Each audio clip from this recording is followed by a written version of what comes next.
Hello viewers, welcome to ages tasty kitchen. ఇవాళ మనం చూడబోతున్న recipe Ugadi పచ్చడి. దీనికోసం కావాల్సిన ఇంగ్రీడియంట్స్ అన్నీ స్క్రీన్ మీద మెన్షన్ చేశాను చూడండి.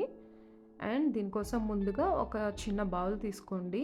అందులో ఒక పెద్ద నిమ్మకాయ సైజ్ అంత చింతపండుని నానబెట్టుకోవాలి. వేడి నీళ్ళలో నానబెట్టుకోండి, త్వరగా నానిపోతుంది. ఇలా ఒక అరగంట నానిన తర్వాత నేను మీకు చూపిస్తున్నాను చూడండి. ఇలా మెత్తబడిపోవాలి. అండ్ దీంట్లో గుజ్జునంతా తీసుకొని సపరేట్ చేయండి.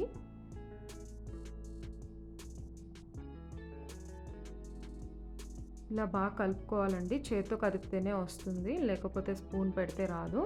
చేత్తో బాగా కలుపుకోండి. అండ్ దీని నుంచి వాటర్ని సపరేట్ చేయండి.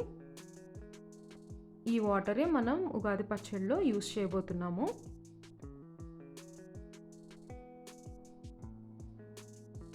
దీనికోసం ముందుగా కావాల్సినవన్నీ సిద్ధం చేశాను చూడండి.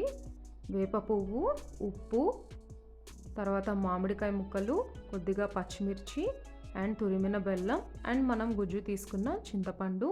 అండ్ నేను ఇందులో బనానా కూడా వేస్తున్నాను. కొంచెం పండిన బనానా అయితే టేస్ట్ బాగుంటుంది, కొద్దిగా బాగా పండాలి. తర్వాత ఒక మిక్సింగ్ బౌల్ తీసుకోండి. ఇందులో ముందుగా వేప పూతని వేసుకోండి.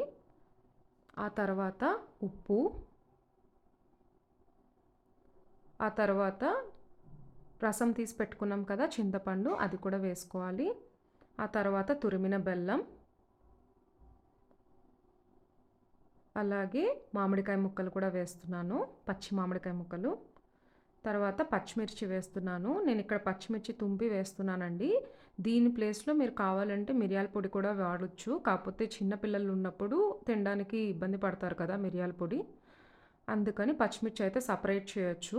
అండ్ ఇక్కడ బనానా కూడా వేసేసాను నేను. వీటన్నిటిని కూడా బాగా మిక్స్ చేయండి. మీరు చిన్నపిల్లలకి పెట్టాలనుకున్నప్పుడు పచ్చిమిర్చి తీసి సపరేట్ చేసి ఇస్తే వాళ్ళు తినేస్తారు. మిరియాల పొడి అయితే కొంచెం కష్టంగా ఉంటుంది, చిన్నపిల్లలు ఉన్నప్పుడు చూసుకోండి. అంతే అండి, మన ఉగాది పచ్చడి రెడీ అయిపోయింది. ఇప్పుడు ప్రసాదంగా దేవుడికి నివేదన చేయొచ్చు. Thanks for watching.